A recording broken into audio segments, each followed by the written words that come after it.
These look like Banuk markings. Is this the way to their territory?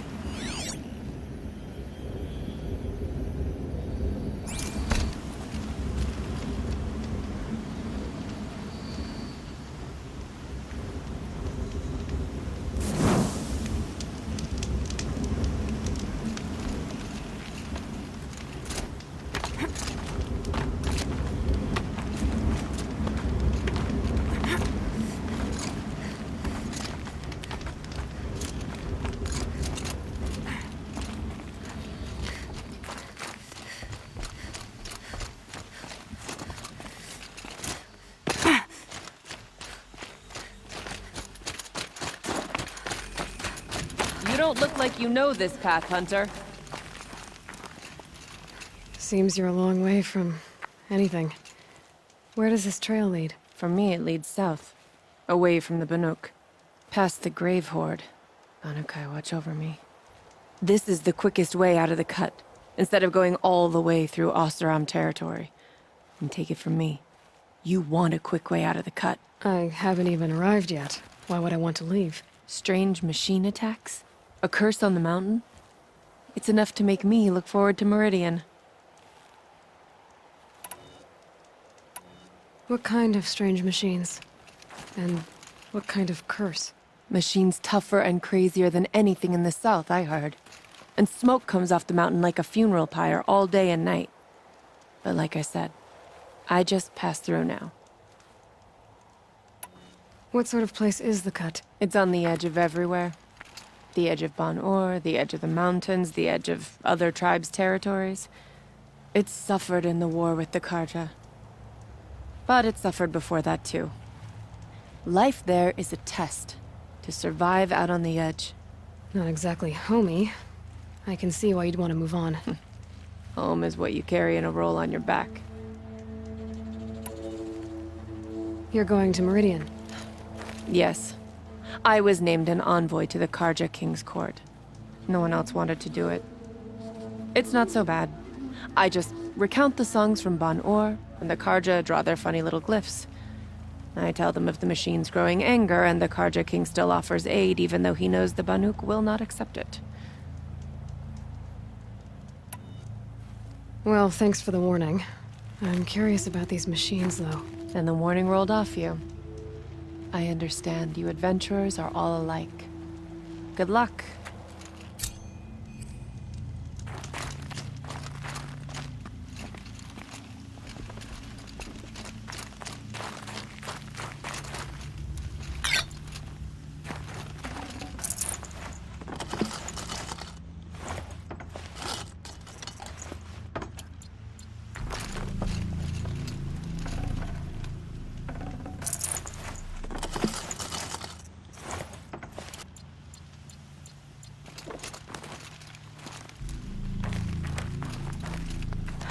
Forget what warmth feels like out here.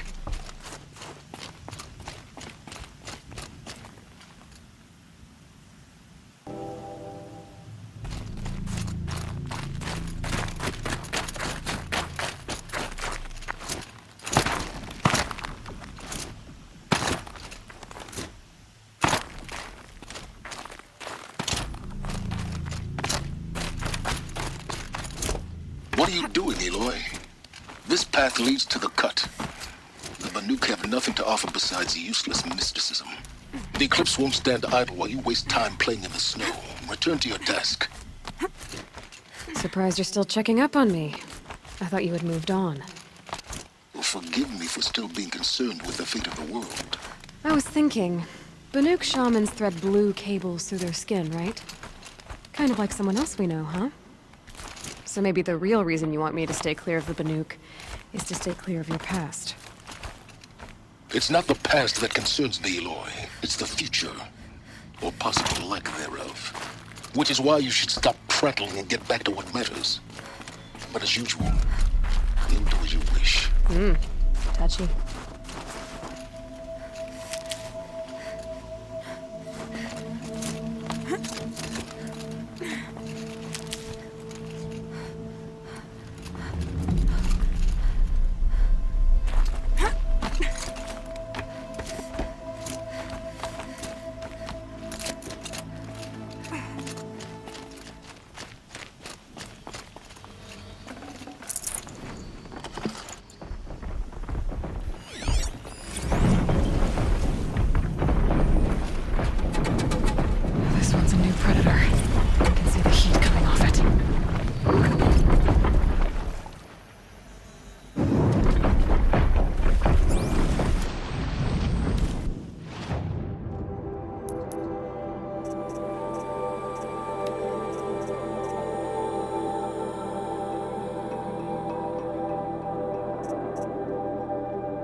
Okay, that's a welcome, I guess.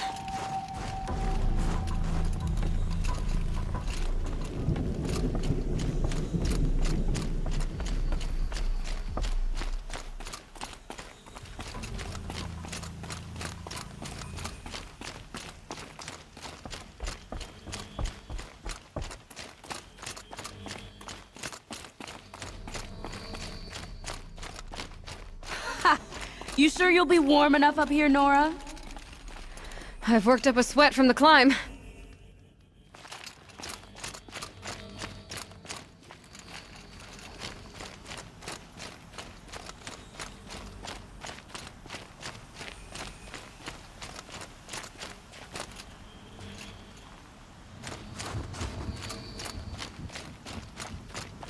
You made it to the cut, Outlander. Not that you'll stay long.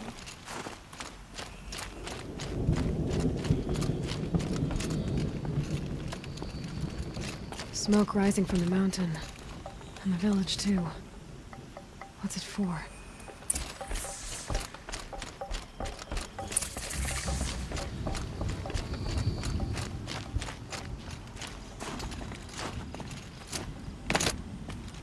The smoke from the mountain is worse today.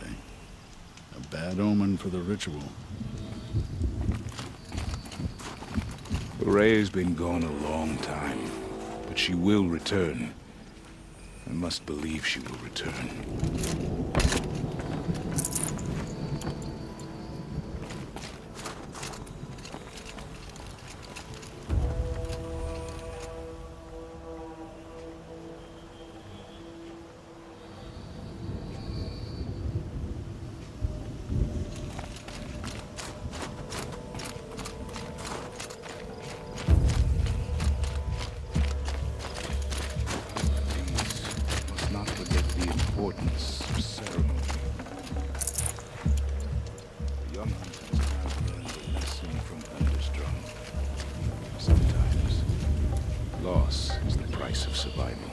Who knows better how to lead than Aratak?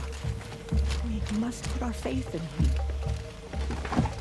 To be Banuk is to know that death may rise up to meet you at any moment. Trust that our hunters knew this. You died on Thunder's drum. Your songs will not be forgotten.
May Araya find whatever wisdom she's looking for. Must be something big going on. Most of the village is moving towards that smoke. The young hunters have learned a lesson from Thunder's drum. Sometimes, loss is the price of survival. We have lost this many hunters since the war with the Karja.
with him.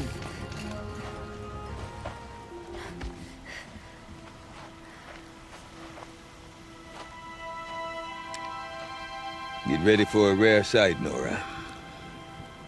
Bergrand, purveyor of necessities. Most of the time, the Banuk burn their dead. But not today.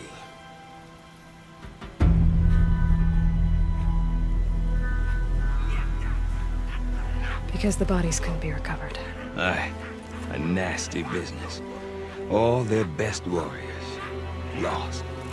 So they're getting a different kind of send-off.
Grasp your grief, my hunters, and kill it!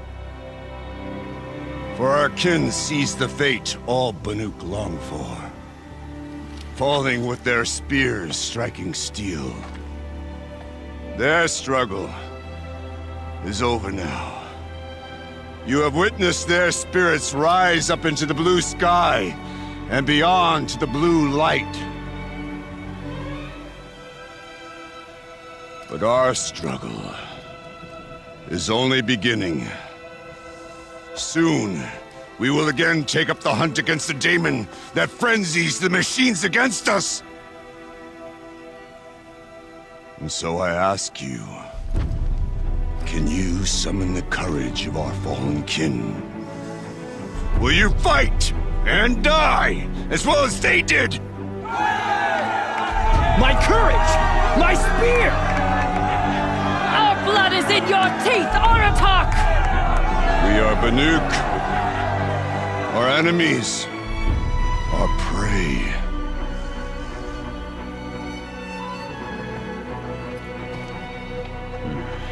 The daemon. That frenzies the machines. Machines that wiped out their best. And what do they want to do? Go back up there. Fools. A little advice, for free. Aloy. Aloy. I've been up here for 2 long winters, and I still can't make sense of the Banuk. Take this ruckus. It started with one of their shamans, Aurea, spouting on about spirits and daemons up on Thunder's drum. So they march their Warwick up there, and half of them get slaughtered by machines. When Aurea vanished, I thought the crazy might have gone with her, but no. Here's Big Aratak, gearing them up to do it all over again. What is it about the Banuk you can't make sense of? Well, everything's a test to them. A hardship to endure. A challenge to survive. Seems like they don't have much of a choice in a place like this. Yeah. A land cold enough to crack teeth. Filled with wild animals.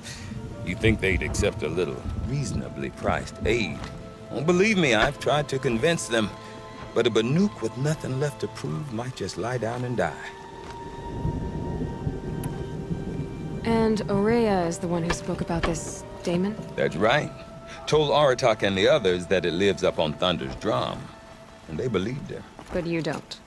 Look, I don't know what Aurea found up there. A shaman's not going to talk to an outlander. The machines in the cut are getting more vicious, that's a fact. It could be because of the daemon, or it could be because they all got indigestion, for all I know. But Aurea's not around to explain. She took off, and no one knows why. Have you ever heard of a man named Silence? Tall, deadly serious, cables in his skin? Like a shaman? I've heard that name once or twice, but always whispered. Like some boogeyman the Banuk want to forget. I'm not sure what went down, but I got the impression he messed with the Conclave. Or they messed with him. Conclave? All the most important shamans gather in Banur from time to time to keep up with the latest mumbo-jumbo. No idea how they all fit into one tent without those crazy headdresses getting locked up on each other. Aurea's been to that shindig, but when I asked her what it's like, she just gave me a dirty look. So if you want to know more, you'll have to find her and make her like you, I guess. Good luck. Is Aratak a renowned warrior around here? He's a Werik chieftain. His voice carries a lot of respect. Not that you hear much of it. Man talks about as much as a dead fish. But when he and Aurea came to town with their Werik, it drew more Banuk to this little burg than I'd ever seen. Know what else I saw, Aloy? My own little trade route, stretching all the way back to the claim. Then, he goes and leads them off to their death at the claws of angry machines. So much for my best customers.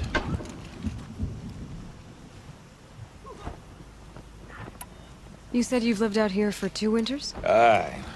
Back home, some fur traders told me about this steel-forsaken heap of tents. Good location. Ripe for change. We were barely scraping by until this place started filling up for Aurea. A great prophet is coming, they said. I heard prophet. Honest mistake. Not that the Banuk are stingy, they just prefer to keep trade among themselves. We could get through to enough of them. We could really put this place on the map. Or at least on a map. What are these Weriks about, Bergrand? Some sort of tribe within the tribe?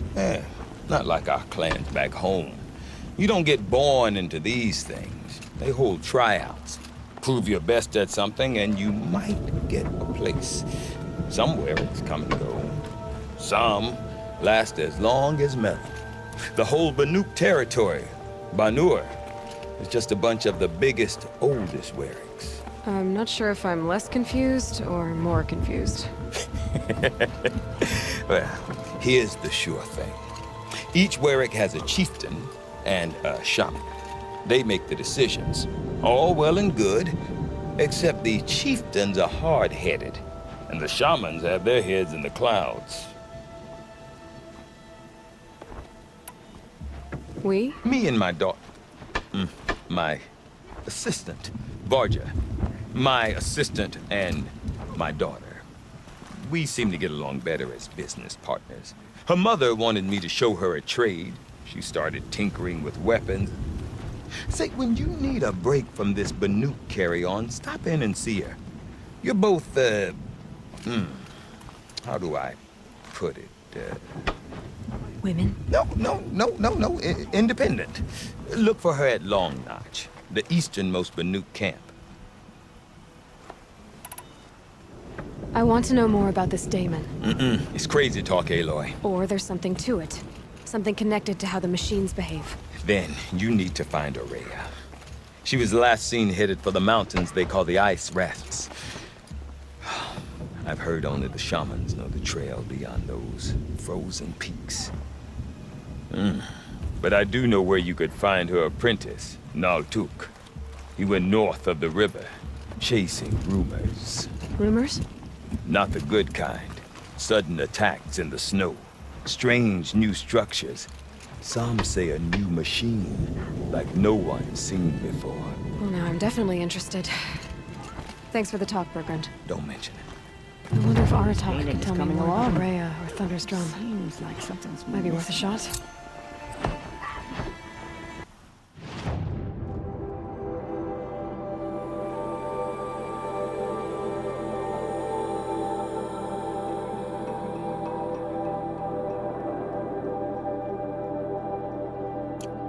I asked Cooley which story she was painting, and she said all stories.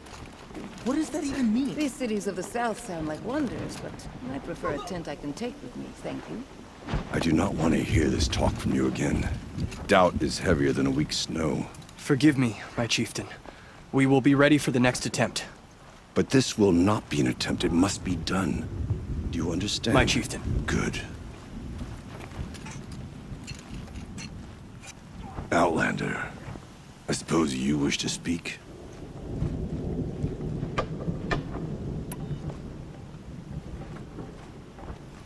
Aurea knows about this Damon. Where would I talk to her? She does a shaman's work. That is not for the eyes and ears of others. Certainly not an Outlander's.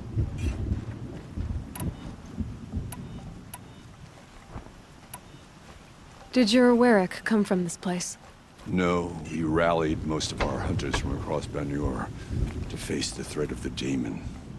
But I was born here, and stayed to fight the Karja when others retreated into the mountains. A few of my old warriors remained with me, those who survived. This Damon you talked about. If you are hardy enough, you can venture out and see the signs yourself. It has changed the machines, made them fiercer, stronger. But what is it? A matter for the shamans to debate. There are other Weraks in Song's Edge too? Yes. The village has its own life for all Banuk who need trade or shelter. After the war ended, it sprang up from what was once a campsite, quick as the bloom between frosts. Perhaps it will last, until the Karja seek war again. You're set on going back to the mountain? I have put my word to it. Even with the risks being so great? The risk of what? Death? It would be a worse fate to bow our heads to the challenge and say too much.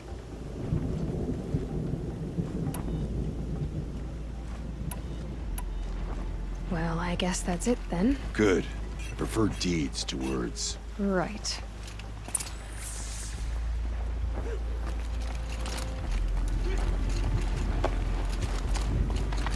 I don't remember much about the Red Race.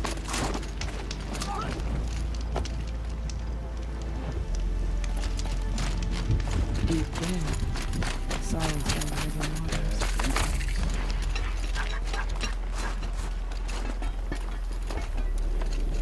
You seem sad, stranger. I heard you mention a flood? Yes. A sudden deluge, without rain or melt to explain it. I'm Aloy, the drummer of Deep Din. Or at least I was, till it disappeared under the waters. Deep Din. What's that? A hollow, carved out by the old ones. A chamber, a basin, and a musical instrument all at once. My life, my calling. I'd explain it by playing for you if I could. But its pipes are deep under the water now. So Deep Din is a place, and a musical instrument? Yes. Pipes that carry a perfect tone beneath a sonorous basin. A wondrous edifice the old ones used to carry music far and wide. During the war, my father played the pipes to rally the Banuk against the Karja. I'm the drummer now. But our battles are few and far between. Mostly I play for the joy of it. Or to remember my family. Of course, if the waters don't recede, what's the point of joy? Or remembering? So the waters came fast. One day it was dry. The next, the nearby river had risen and the entire basin was flooded. I don't understand it. There was no rain, not even any clouds, and yet the river rose higher than I'd ever seen it. And there it remains. A flood without rain. That is strange. Where is this place? I'll have a look if I'm in the area. Just northwest of here. Look all you like, but I don't see what good it'll do. The floodwaters aren't going anywhere. How does one ask a river to relent? Good to see you, baby.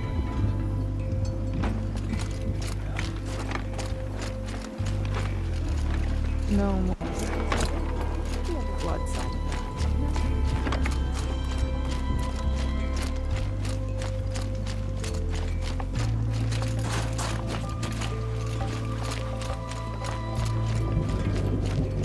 You've chosen a poor time to visit the cut, Outlander. Some say Sakuli paints prophecies, others say memories. It's all too heady for me. I remember the Red Raids. They were not so long ago, and they are not easily forgiven.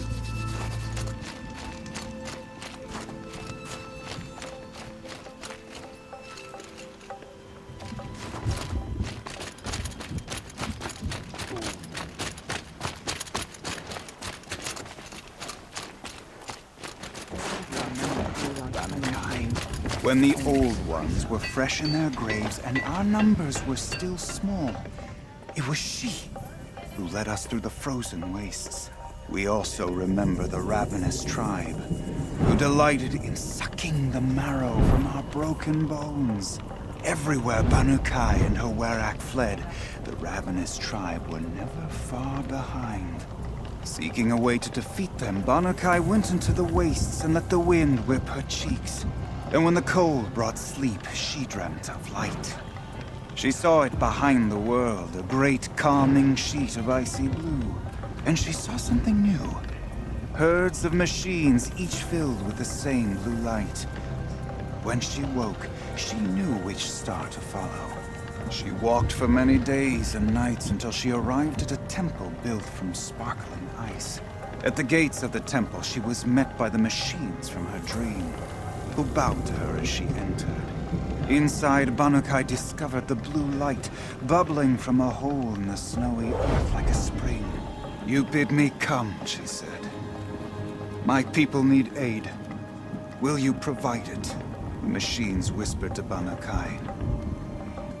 "We go where the light goes, for we are its chosen vessels. There is darkness in your heart. It cannot hold the light for long. Carry it to your people if you must, but the cost will be great." Banukai waded into the pool. The light reared like a nest of snakes and struck Banukai, piercing her skin, filling her up. Banukai did not scream, though she was in agony.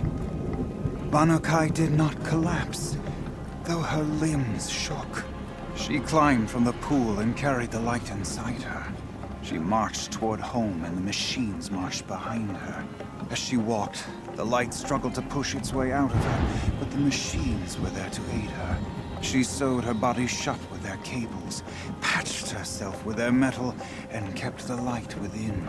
When she arrived, the forces of the ravenous tribe had surrounded the camp. Although the light had left her with 1,000 wounds, Banukai charged. And because she held the light, the machines followed. The ravenous tribe killed many, but those in camp rushed to join the battle. They gathered pieces of the fallen machines and from them fashioned weapons. And it was with these that Banukai's people repaid the suffering the ravenous tribe had wrought upon them. When quiet descended, Banukai finally fell. The machines bowed their heads, and her Werak wept. The light she'd held within her drifted from her wounds and rose to the sky. And for just a moment, before life left her, Banukai knew the truth of the blue light. And she felt peace. We remember Banukai, the first to crawl from the cave beneath the world, brought the machines to us. When we speak the name of our tribe, we remember her. And we will not forget.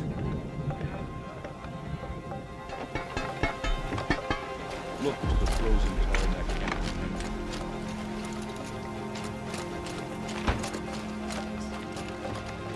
We remember, Banukai, when the old ones were fresh in their graves and our numbers were...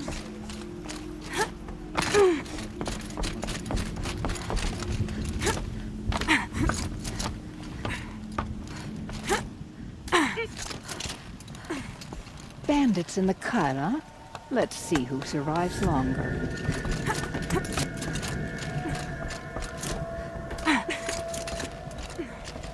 Beware the machines with purple markings.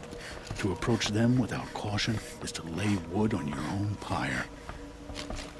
The Banuk have painted the same way for ages, and it suited us fine. Why must Sekuli meddle with it?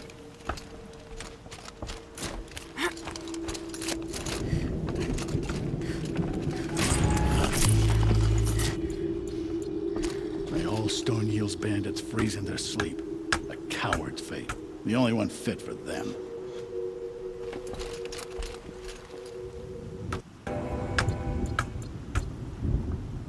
The Banuk have enough problems without having to watch them.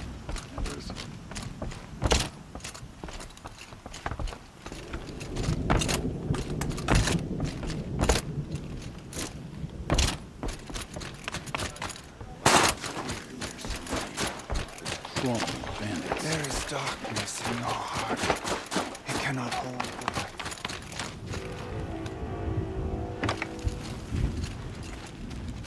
Water lapping in old stone.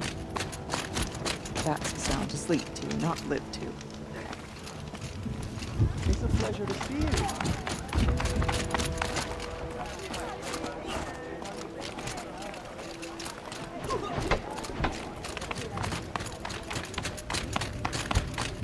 Okay, if I want to learn more about how this Daemon affects the machines, I've got to find Maria.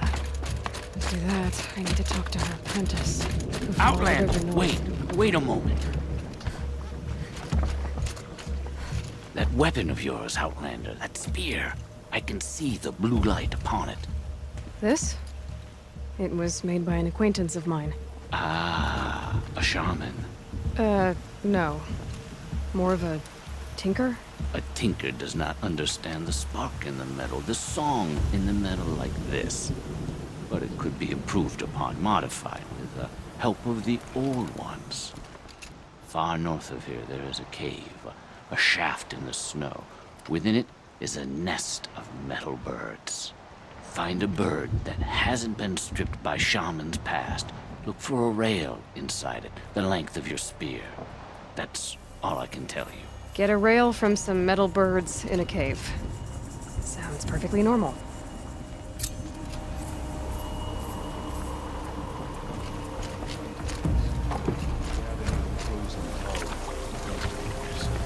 Sing the songs of our ancestors.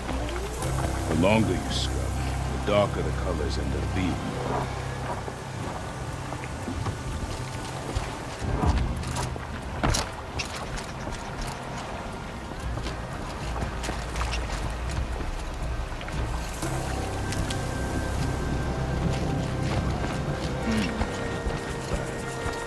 This would make a fine pair of trousers. Almost closed before I heard my... Any news from the hunt? The herd isn't roaming far from the camp. Keep them together this time. Then we wait. But I bet we'll see a stray. All right, I'll keep watch tonight.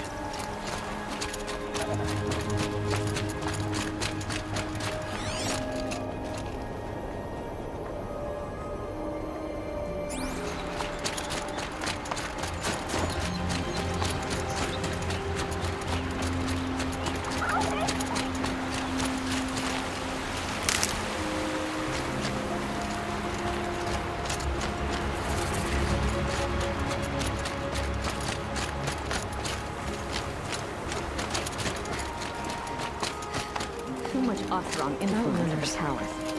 What's he thinking, letting Derval live? King of Odd sends spies to free Prince Edmund from the clutches of the Shadow Carja.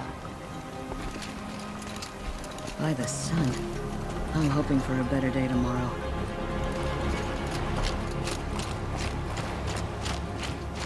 The world can wait. I'm not fly.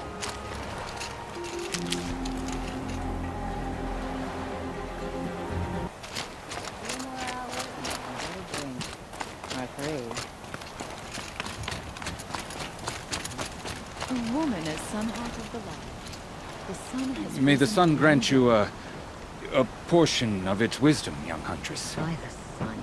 A woman now needs the What hunter's brings you badge. Karja so far from your home? There's good machine hunting in the cut. Danger, too.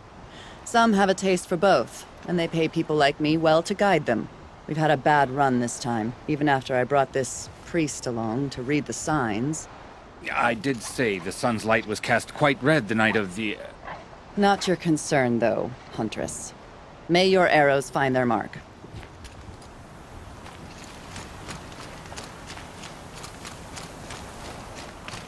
Every time I get quiet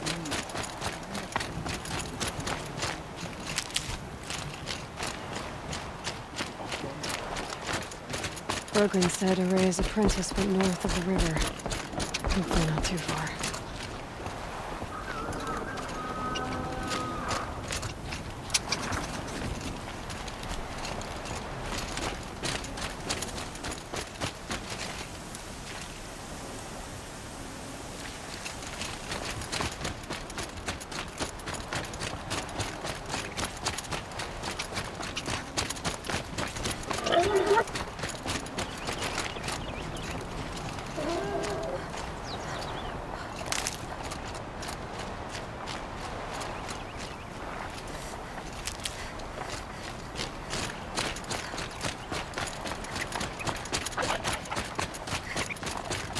That must be Naltuk.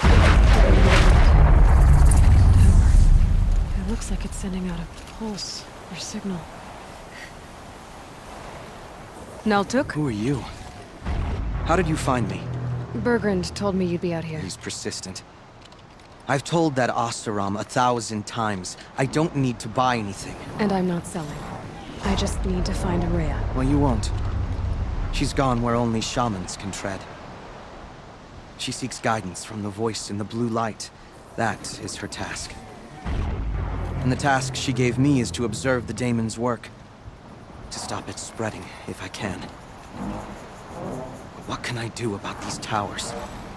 In only a few weeks, they've sprouted throughout the cut. The daemon's energy pulses from them. Rallies the machines, even repairs them. Aratak said this daemon was frenzying machines. Look there. Those with the purple markings. They belong to the daemon. They're stronger, more dangerous. I've seen something like this before. A corruption. But it wasn't from your daemon. You have? Well, then you know more than I do. These towers, were they part of your corruption? No. Those are new to me, too. Like I said, they empower the daemon's machines. They must be stopped.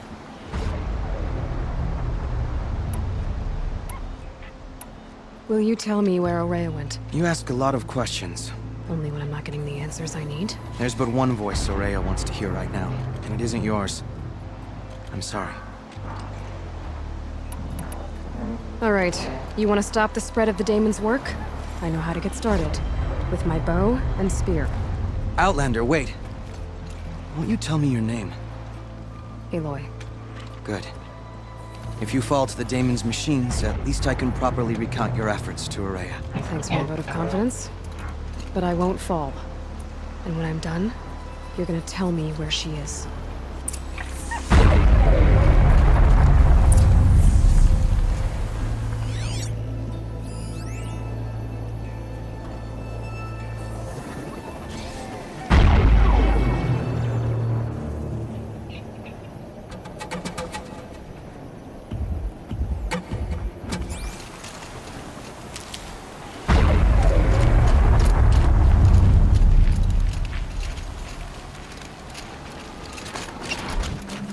I can kill the machines.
We should speak.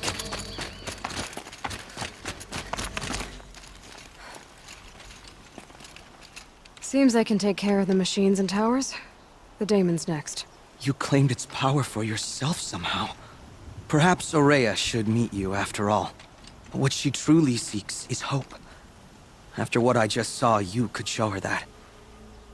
She's in retreat beyond those mountains, the ice rasps. You'll have to walk the shaman's path to get there.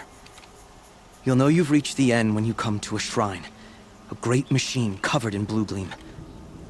Shamans who complete the path take a piece of it as reward. If you make it that far. You should too. You'll have earned it.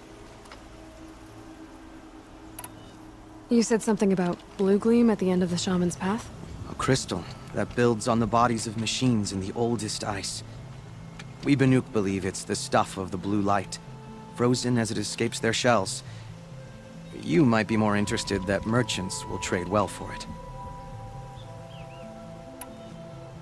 Bergren told me you're Aurea's apprentice. In her absence, I serve the chieftain and his werak as an advisor, a scout, a speaker for the blue light. A lot of responsibilities. I don't know if I can live up to Aurea's example, but I have to try. I owe her that much.